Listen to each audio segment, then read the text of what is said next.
Hello everyone, in the present video I am going to give you all an idea about the clinical practice guidelines.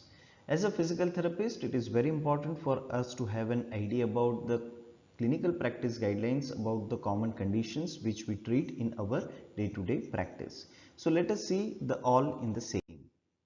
Now the clinical practice guidelines, these are basically recommendations for physiotherapists about the care of the patient with the specific condition. It can be ortho, neuro, cardio, pediatric or any condition.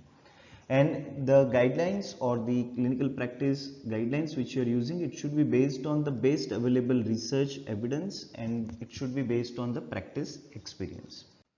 Now these guidelines are designed to support the decision making process in the patient care, and the content of the guideline is based on the systematic review of the clinical evidence, the main source for the evidence based care.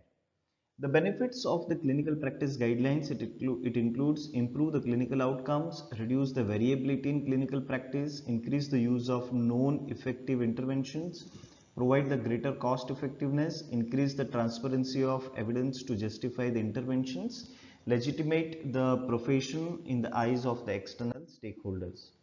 Now the clinical guidelines are important to physiotherapists because they provide quick access to the synthesis of evidence, give the clinician direct access to the knowledge base of the expert, allow one to self-access their current practice and assist with developing the direction of the future clinical research.